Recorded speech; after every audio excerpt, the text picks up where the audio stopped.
जी, मैं बड़ा प्राउड हुआ, मुझे बहुत फक्र हुआ मोदी जी के ऊपर भी। मैंने यहाँ के प्लेनेटोरियम में गया था, ठीक है। तो जब मैं प्लेनेटोरियम में गया वहां पे, तो मैंने क्या देखा कि ठीक प्लेनेटोरियम के बाहर ना एक दो मिसाइल रखा हुआ है, ठीक है। और वो जो मिसाइल है उसमें ब्रह्मोस लिखा है। अगर आप कहेंगी तो मैं उसको आपको शेयर भी कर दूंगा। तो वो ब्रह्मोस करके मिसाइल रखा हुआ है और पब्लिक डिस्प्ले पे देख रही है, इंडिया का फ्रेम, इंडिया का फ्लैग विथ पूरा पब्लिक डिस्प्ले में एट अ वेरी प्राइम, उसको वेदांखा कहते हैं उस जगह को। तो मैं अपनी फ्रेंड के साथ गया था, तो बहुत प्राउड महसूस होता है। तो it was a good thing that even Russians take equal proud कि भाई इंडिया के साथ हमारा इतना बड़ा टाई अप है, जो पब्लिक को डिस्प्ले के लिए मैंने देखा रशियन पब्लिक उसके साथ फोटो खिंचा रही थी। तो it was a good moment. आइए अब बात करते हैं जो मेन जियो पॉलिटिक्स की कि क्या हो रहा है। मोदी जी, जो आप देखिए G7 के बाद जो उनका पहला मीटिंग है, ये आप एक तरीके से पहला ऐसे कि वो बायलैटरल किसी देश में यदि जा रहे हैं प्रधानमंत्री बनने के बाद, स्पेशली किसी देश के इनविटेशन पे, तो वो रशिया है। तो आप समझ लीजिए कि वो कितनी अहमियत देते हैं रशियन इंडियन फ्रेंडशिप को। और ये जो फ्रेंडशिप है ये इसलिए भी इम्पोर्टेंट है क्योंकि जो वर्ल्ड ऑर्डर बदल रहा है, जैसे कल जब मैं स्टेट लॉ यूनिवर्सिटी के लोगों से बात कर रहा था तो उन्होंने कहा था सर हम इस जो सेरेमनी है, ये जो साइनिंग सेरेमनी होगा हमारे यूनिवर्सिटी और आपके यूनिवर्सिटी के बीच में, वो हम ब्रिक्स के दायरे में करेंगे। तो ब्रिक्स एक यहाँ पे बहुत बड़ा प्लेटफॉर्म है जिसको यहाँ के लोग बहुत वैल्यू दे रहे हैं और चाहते हैं कि BRIC as a alternative to international legal order उभरे।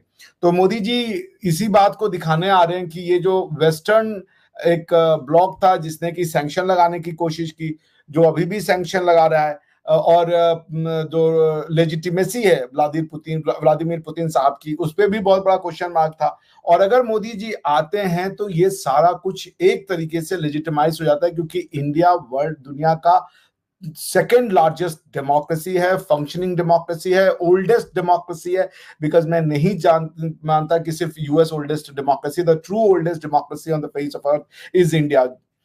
तो उसमें ये एक डेमोक्रेसी के साथ इनको इम्पेटस, इनको एक लेजिटिमेसी मिलना पुतिन साहब को कि हाँ इंडिया हमारे साथ खड़ा है, उनके सेल्फ कॉन्फिडेंस के लिए भी बहुत इंपॉर्टेंट है। अब अगर आप इसका इकोनॉमिक एस्पेक्ट देखें तो इंडिया ने over the period of time जो 2/3 हमारा इंपोर्ट होता था आर्म्स का, वो धीरे धीरे रशिया से घट के 1/3 हो गया है।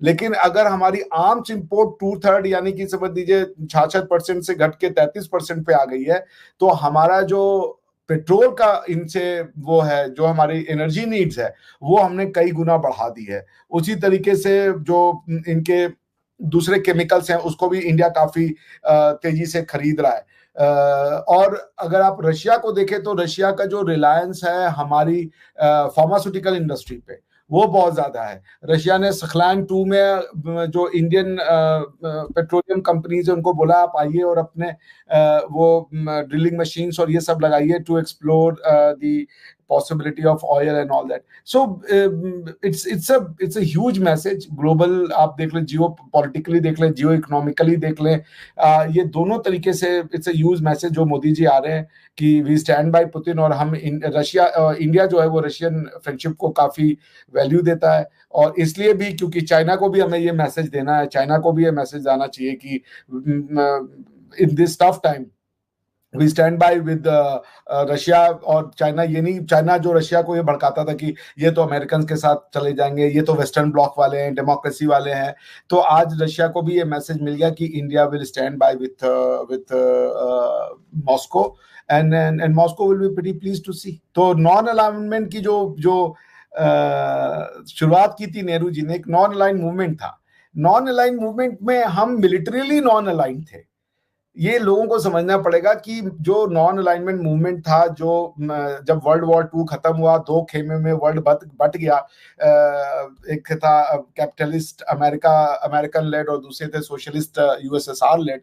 तो उसमें हमने ये कहा कि हम मिलिटरीली नॉन अलाइंड हैं। लेकिन ये कह देना कि हम डॉगमेटिकली या किसे कह लीजिए थियोरेटिकली जो हमारा बेंट था वो सोशलिस्ट तरफ था। We were not non aligned in terms that हमने कोई मिडिल पाथ नहीं लिया, हमने रशियन इकोनॉमी को कॉपी किया, 5 इयर्स की जो इकोनॉमी होती थी उसको कॉपी करने की कोशिश की हमने।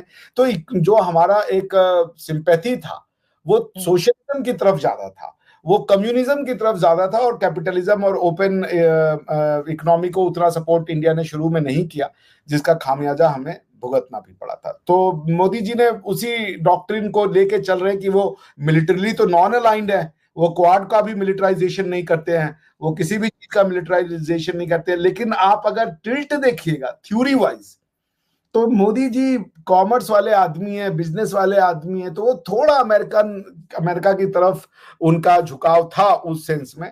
लेकिन जब रशिया के ऊपर प्रॉब्लम आई तो फिर मोदी जी खड़े हो गए, रशिया के ऊपर जब संकट घिरा तो मोदी जी खड़े हो गए, उन्होंने कहा कि हम आपका इसमें साथ देंगे, और फिर जो विन विन सिचुएशन हो सकता था दोनों देशों के बीच वो किया गया। जी बिल्कुल ऐसा ही है। लेकिन अगर हम, जैसे आपने अमेरिका की बात की, तो बहुत से लोग जो है पाकिस्तान में, तो खैर ये भी हम सोचते या समझते हैं कि रशिया के साथ गए तो अमेरिका नाराज हो जाएगा, अमेरिका के साथ गए तो रशिया नाराज हो जाएगा। तो ये दोनों कंट्रीज को बैलेंस आपके ख्याल से आपकी गवर्नमेंट कैसे करेगी मोदी जी की, कि अमेरिका जो है वो भी नाराज ना हो कि आप रशिया के साथ काम कर रहे हैं? नहीं, आप देखिए, इंटरनेशनल रिलेशन और पर्सनल रिलेशन में कोई बहुत अंतर नहीं होता है। आप दुनिया को खुश करने जाइएगा आरजू जीना, तो आप खुद को नाराज कर दीजिएगा। तो उसी तरीके से इंटरनेट, आप सबको खुश नहीं कर सकती। आप सोचे कि हम इनको भी खुश कर ले, उनको भी खुश कर ले, ये असंभव है। तो इसलिए इंडिया भी सबको खुश करने की कोशिश नहीं कर रहा। सब अपने अपने गुस्से से, वो क्या नाम है, अपनी नाराजगी से खुद ही काबू पाएंगे। उनके इंटरेस्ट ऐसे होंगे, वो सिचुएशन और इक्वेशन ऐसा बनेगा कि उनको अपने इंटरेस्ट को अलाई करने के लिए अपने गुस्से को वो बाहर रखना पड़ेगा। ये तो मैं पहली बार सुनता हूँ।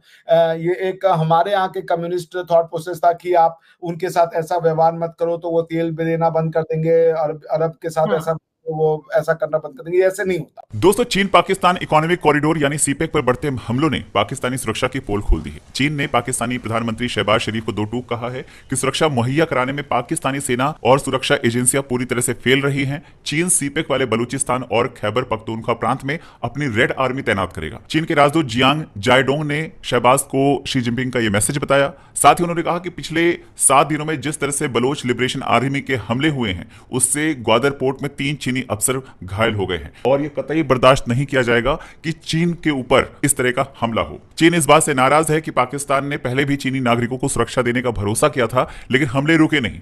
दरअसल सीपेक में चीनी नागरिकों की सुरक्षा के लिए पाकिस्तान ने 15,000 जवानों की स्पेशल सिक्योरिटी डिवीजन बनाई।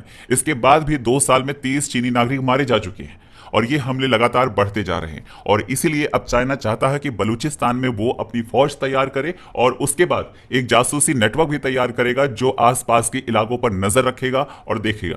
दोस्तों, ये जाहिर सी बात है कि वो फौज अपनी जब नीचे उतारेगा तो धीरे धीरे वो उस पर कब्जा करने की कोशिश करेगा। इनको कर्ज देकर इतना नीचे डुबा दिया है, इतना दबा दिया है पाकिस्तान को कि ये बोलने लायक भी नहीं रहेंगे। और चीन यही चाहता है कि धीरे धीरे जो बलूचिस्तान है या उसके आसपास के एरिया है, ग्वादर पोर्ट पर लगभग तो चीन का कब्जा हो ही चुका है। आपको पहले हमने एक वीडियो में बताया था कि जिस वक्त ये सीपेक का काम चल रहा था, वहां पर कुछ चाइनीज इंजीनियर्स आए हुए थे। उस वक्त वो पाकिस्तान की जो फौज है उसको गालियां देते थे, उसको नौकरों की तरह काम करवाते थे, और साथ में गलत चीजों को भी अंजाम देते थे। लेकिन पाकिस्तानी आर्मी जो है वो खड़े होकर सिर्फ देखती रहती थी। और एक बार फिर से वही है कि जिस तरह से चीनियों के ऊपर हमले हो रहे हैं वो रुक नहीं रहे, तो इसी का फायदा चीन अपनी सेना भेजकर उठाना चाहता है, उसका फायदा उठाना चाहता है, और ये चाहता है कि धीरे धीरे पाकिस्तान के कई ऐसे छोटे छोटे प्रांतों पर वो कब्जा कर सके। आपका क्या कहना है, कमेंट करके बताएं। चैनल पर अगर नए हैं तो चैनल को सब्सक्राइब जरूर